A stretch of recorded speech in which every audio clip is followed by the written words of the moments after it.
दर्शकांनो नमस्कार. सिटी न्यूजच्या मराठी बातमीपत्रात तमाम दर्शकांचं मी अमोल खुडे हार्दिक स्वागत करतोय.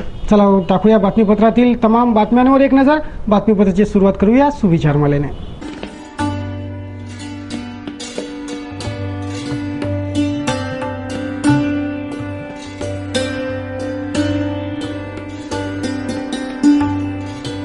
तर ही होती आजची पथदर्शक सुविचार माला. आता बघूया बातमीपत्रातील ठळक बातम्या.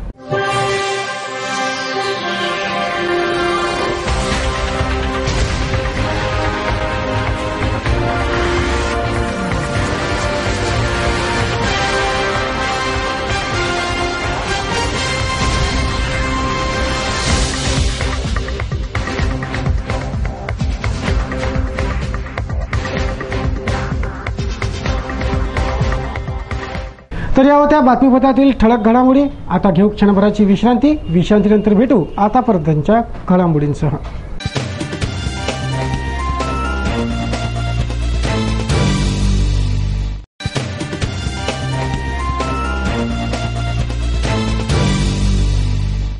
विश्रांतीनंतर आपलं स्वागत आहे. बघूया बातम्या विस्तारित स्वरूपात. पोलिसी दक्षतेला चॅलेंज देत एका अवैध दारू विक्रेत्याने 14 वर्षीय मुलीवर तिच्या घरात घुसून पाशवी बलात्कार केला. आरोपीने पोलिसांची सेटिंग करूनच हा बलात्कार केला अशी माहिती सूत्रांनी दिली आहे. पोलीस आरोपीला वाचवण्याचेच प्रयत्न करीत आहेत. हा आरोप पोलिसांवर होतोय. कुऱ्हा पोलीस ठाणे हद्दीतील ही पाशवी बलात्काराची घटना आहे. तिवसा तालुक्यातील कुऱ्हा पोलीस ठाणे हद्दीतील कुऱ्हा गावात एका 14 वर्षीय मुलीवर तिच्या घरात घुसून तिच्यावर पाशवी बलात्कार करण्यात आला. गावातीलच दिगंबर बोबडे या अवैध दारू विक्रेत्याने हे कृत्य केलं. सदर तरुणीच्या घरात कुणी नसल्याचं हेरून तो तिच्या घरात शिरला आणि तिची अब्रू लुटली. या घृणित कृत्याची तक्रार पोलिसांना दिली असता पोलिसांनी घटना तर दाखल करून घेतली, परंतु आरोपीचा बचाव करण्याचाच प्रयत्न कुऱ्हा पोलीस करीत आहे असा आरोप पोलीस यंत्रणेवर होतोय. सदर पीडित तरुणी सध्या न्यायासाठी हाक देते, पण तिची हाक कुणीही ऐकत नाहीये ही वस्तुस्थिती कुऱ्हा पोलीस ठाण्यातील आहे. यंदा शेती पिकाची झालेली नासाडी भरून काढण्याची हिंमत शेतकऱ्यांमध्ये राहिलेली नाही. त्यामुळे शेतकरी वर्ग हवालदिल झाला असून तो आत्महत्यास प्रवृत्त होत आहे. शेतकरी आत्महत्येचे सत्र काही केल्या थांबत नसून आत्महत्या करणाऱ्या शेतकऱ्यांची संख्या दिवसेंदिवस वाढतच आहे. नुकतीच या संख्येत आणखी भर पडली. तिवसा तालुक्यातील 46 वर्षीय शेतकरी रमेश मधुकरराव शेंडे यांनी बुधवारी त्यांच्या शेतातील विहिरीत उडी घेऊन आत्महत्या केली. त्यांच्यावर 80,000 रुपयांचं कर्ज होतं. तसेच हातचे पीक खराब झाल्याने ते खूप व्यथित होते. याच कारणाने त्यांनी आत्महत्येचं आत्मघाती पाऊल उचललं अशी प्राथमिक माहिती देण्यात आली आहे. काही तासानंतर म्हणजेच गुरुवारी दुपारी 4 वाजता सांस्कृतिक भवन येथे स्मार्ट सिटी कार्यशाळेचं आयोजन महापालिकेच्या वतीने करण्यात आलं आहे. अमरावतीची निवड स्मार्ट सिटीसाठी झाली खरी, परंतु स्मार्ट सिटी ही 400 एकर जागेवरच तयार करावयाची आहे. त्यामुळे शहर स्मार्ट करणे सोडून छोटीशी वेगळी स्मार्ट सिटी निर्माण करण्याचे संकेत महापालिकेने दिले आहे. गुरुवारी होणाऱ्या कार्यशाळेत याचा उलगडा होईल. अमरावती महानगरपालिकेच्या वतीनं आयोजित स्मार्ट सिटी कार्यशाळा गुरुवारी 4 वाजता संत ज्ञानेश्वर सांस्कृतिक भवन येथे होत आहे. या स्मार्ट सिटी कार्यशाळेत शहराला स्मार्ट करण्यासाठीचे नियोजन ठरणार असून सगळ्यांच्या अपेक्षा, सूचना, प्रस्ताव ऐकले जाणार आहेत. जवळपास सर्वच अधिकारी व लोकप्रतिनिधीही या कार्यशाळेला हजर असतील. अमरावती शहराची निवड स्मार्ट सिटीसाठी झाली, पण अमरावती शहरालगतच 400 एकरच्या जागेत स्मार्ट शहर वसवण्याचा प्रस्तावही या कार्यशाळेत मांडला जाण्याची शक्यता सूत्रांनी वर्तवली असून संपूर्ण खुलासा सदर कार्यशाळेतच होईल अशी खात्रीलायक माहिती आहे. त्यामुळे सगळ्यांचेच लक्ष या कार्यशाळेकडे लागले असून मनपा ही कार्यशाळा यशस्वी करण्यावर भर देत आहे. बुधवारी अमरावती महानगरपालिकेने रंगोली लॉनची मोजणी केली. रंगोली लॉन येथे नियमबाह्य अतिरिक्त बांधकाम करण्यात आल्याच्या तक्रारीवरून ही मोजणी बुधवारी झाली. मनपाच्या दस्त्याने दुपारी 4 ते सायंकाळी 6 वाजेपर्यंत लॉन क्षेत्राची चोहीकडून मोजणी केली.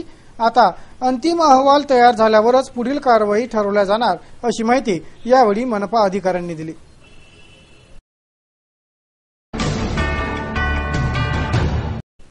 रिलायन्सच्या केबलचे काम करीत असलेल्या 18 मजुरांचे साहित्य बांधकाम विभागाने जप्त केले. एका खासगी कंत्राटदाराने या 18 मजुरांना धारणी येथून अमरावतीत आणले.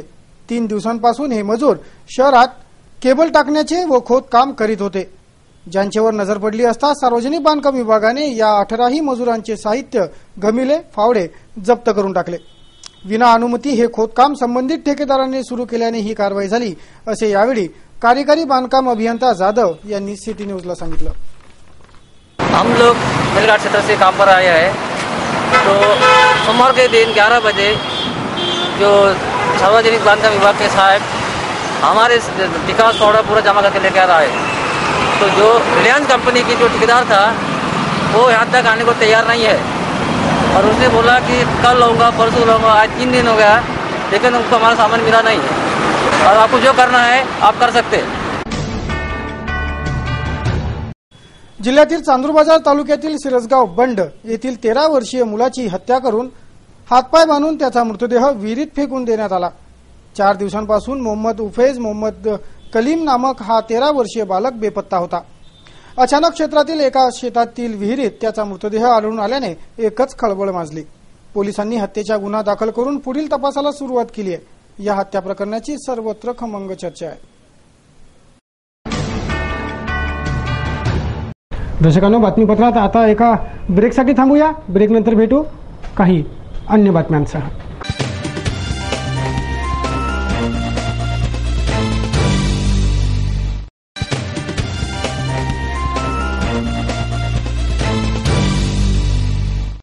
ब्रेकनंतर तमाम दर्शकांचं पुन्हा एकदा स्वागत आहे. आता बघूया बातमीपत्रातील उर्वरित बातम्या.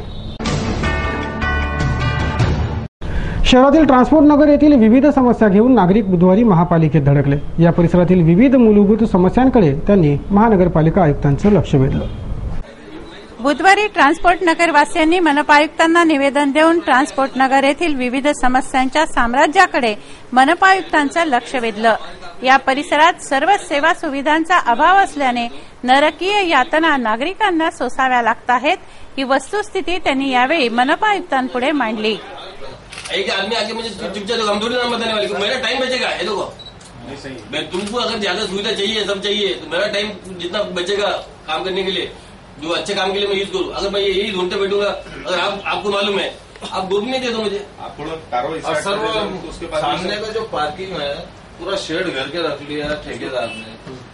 गाड़ी रोड पे गाया है. इसके बारे में हमने पुलिस स्टेशन में आपके यहाँ पे कई बार निवेदन दिए कि बाजू में स्कूल हुआ है, एक्सीडेंट हुआ, कुछ हुआ, बच्चे छोटे छोटे शेड निकालने लगा ना, गाड़ियां अंदर खड़े रहते ना. काम देखते वो विजिट नहीं किया वो है ना, उसके साथ मैं देख लूंगा. यानी वो कहता है एक आध दिन जब बड़ा हादसा हो जाएगा उस टाइम में हाहाकार मचेगा, उस टाइम में फिर वो शेड लिख लेगा. ये चीज होने से पहले अगर हो जाए तो अच्छी बात है ना. आपसे बुरा मत सोचो. पहली बात तो पूरी जगह पार्किंग की थी, उसमें आधी जगह तो स्कूल को दी गई, जबकि वहाँ पे स्कूल होना नहीं था. स्कूल को उठा के दे दिए. ये देखो, अब ये पिछला सब निकालते बैठेंगे तो मैं यहाँ काम ही नहीं करते बोलूंगा. राज्य विधिमंडळाची पंचायत राज समिती शहरात दाखल होत आहे. 5 नोव्हेंबर पासून पंचायत राज समितीचा 4 दिवसीय दौरा नियोजित आहे. गुरुवारच्या पहाटे 25 सदस्यीय आमदारांची ही पंचायत राज समिती अमरावती जिल्हा परिषदमध्ये दाखल होईल. अमरावती जिल्हा परिषदेच्या सर्वच कामांची समीक्षा ही विधिमंडळाची पंचायत राज समिती करणार आहे. जिल्ह्यातील पुसदा ग्रामपंचायतीचा कारभार पारदर्शी नाही. मोठे आर्थिक अपहार पुसदा ग्रामपंचायतीत होत आहे. चालू आर्थिक वर्षातच 20 लाखांचा अपहार पुसदा ग्रामपंचायतने केला असून भ्रष्टाचाराचा कळस गाठला जातोय, असे घणाघाती आरोप बुधवारी पुसदा ग्रामपंचायतवर झाले. माजी सरपंच मुकुंद देशमुख यांनी त्यांच्या सहकाऱ्यांसमवेत पत्रकार परिषद घेऊन पुसदा ग्रामपंचायतीच्या भ्रष्टाचारी कारभाराची गाथा मांडली. कडक शाब्दिक प्रहारही केले. गेल्या 4 वर्षात ग्रामपंचायत पुसदा इथे जो भ्रष्टाचार झाला त्या भ्रष्टाचारात सर्वस्वी ग्रामविकास अधिकारी जबाबदार आहे. कारण नियम संगत कामं करणं किंवा न करणं हे त्याच्याकडे असते आणि त्या भ्रष्टाचारात ग्रामविकास अधिकारी जबाबदार आहे. त्याशी संबंधित असलेले सर्व लोक यांच्यावर शासनाने कारवाई केली पाहिजे असं मला वाटत आहे. जी आरनुसार कामं झाली, शासकीय परिपत्रकाशिवाय नुसार ग्रामसभा नाही, कामाच्या क्वालिट्या नाही, हे सगळं म्हणजे शासन निर्देशाच्या विरुद्ध आहे. शहरातील साईनगर प्रभाग मूलभूत समस्यांच्या विळख्यात आहे. या प्रभागातील नागरिक दिवाळीपूर्वी या परिसरातील निदान स्वच्छता तरी करा अशी मागणी करीत आहे.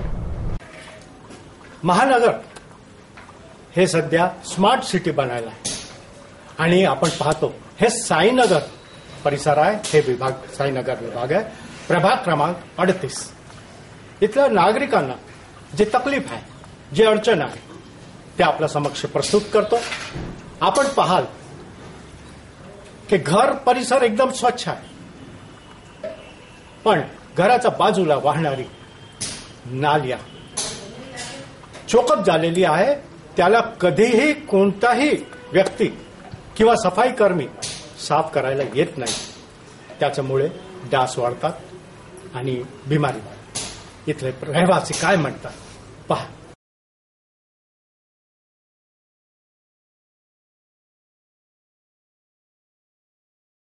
अभी तो सिर्फ डुक्कर देना उसके लिए। हाँ तो डुक्कर अभी जाना 15 दिन पहले 2 साल से नहीं हो रहा है। तब देखते हैं नाली की हालत, ये नाली की हालत।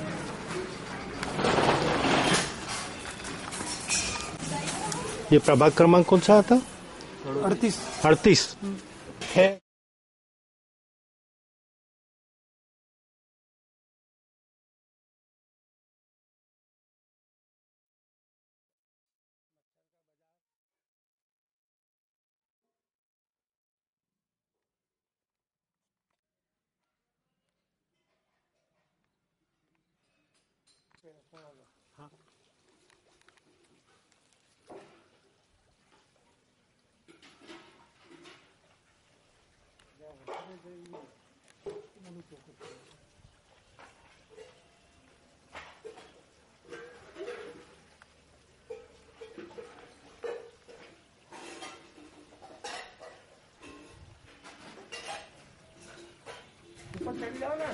બસ થાય છે ને કામ. કચરાનો એ લઈ જાય. હવે બિલકુલ આમાં ઓલું છે ને ક્લોઝઅપ થાય છે.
मैं एनजी भट्ट, रिटायर्ड स्टेशन प्रबंधक बडनेरा। मैं यहाँ पे 2002 से रहने को आया। पहले जो कॉन्ट्रैक्टर थे उनके कार्यकाल में पूरी नाले की सफाई अच्छे से होती थी। अभी पिछले 5 सालों से कोई सफाई नहीं हो रही है। शिकायत होती है, वो लोग आते हैं ऊपर से पन्नियां चुन के, नाली की पन्नियां चुन के चले जाते हैं और नालियों में पूरा गाल भरा हुआ है। हमारे घर के आउटलेट जो है वो भी नालियों के गाल में दब गए हैं। नालियों का गंदा पानी हमारे आउटलेट के मार्फत हमारे सेफ्टी टैंक में आता है। पहले के जो कॉन्ट्रैक्टर थे बिना किसी शिकायत के बिल्कुल अच्छी तरह से काम करते थे। अभी के कॉन्ट्रैक्टर किसी प्रकार का काम करते नहीं है। हमारा माननीय गुडेवार साहब पे पूर्ण विश्वास है, लेकिन मैं जनता से अपील करूंगा कि गुडेवार साहब को जनता का सहकार्य की बहुत जरूरी है। एक अकेले गुडेवार साहब सारे शहर की तरफ ध्यान नहीं दे सकते, इसलिए जनता का उनसे सहकार्य होना अति आवश्यक है। गुडेवार साहब एक दबंग और एक निष्पक्ष और निष्कलंक अफसर के रूप में हमें प्राप्त हुए हैं, इसलिए मैं उनसे भी अनुरोध करता हूं कि इस प्रभाग के सफाई के ठेकेदार के ऊपर कुछ नियंत्रण रखें। यहाँ का नगर सेवक भी जो भी होगा उसका भी ख्याल इस तरफ कम है। मनोहरराव भीमरावजी रहाटे, महेश नगर, साईनगर, अमरावती। नालीबद्दल आम्हाला सांगायचं आहे की बरेच वर्षापासून या नालीवर नालीचा त्रास आम्हाला संपूर्ण नागरिकांना आणि आम्ही त्रस्त होऊन गेलेले लोक आहोत नालीबद्दल।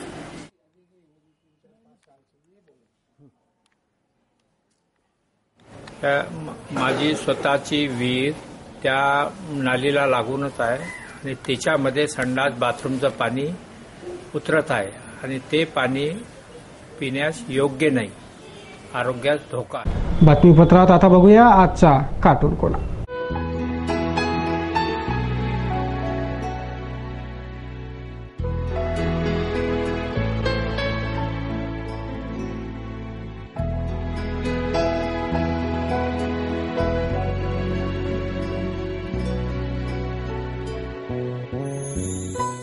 दर्शकांनो, बातमीपत्रात आता वेध घेऊ हवामानाच्या अंदाजाचा. बघूया शहराचं कमाल व किमान तापमान.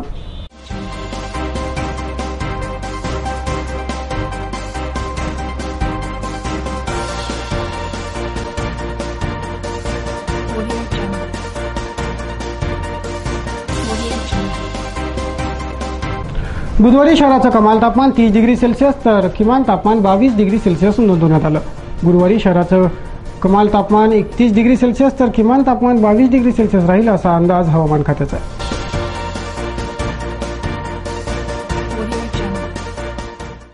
तर दर्शकांनो, हे बातमीपत्र आता येथे एवढ्यावरच थांबूया. पुन्हा एकदा बातमीपत्रातील ठळक बातम्या.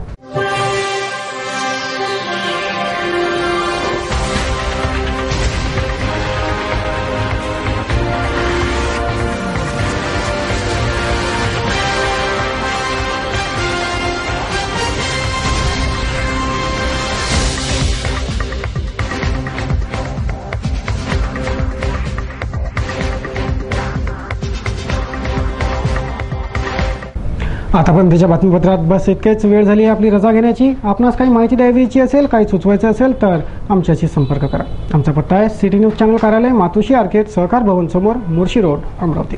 आमची वेबसाईट www.citynews.net.in. अचूक, सडेतोड आणि निर्भीड बातम्यांसाठी बघत रहा अमरावतीचं number 1 news channel city news. काही अन्य महत्त्वाच्या बातम्या घेऊन लवकरच हाजीर होतोय. तोवर द्या विश्रांती. जय हिंद.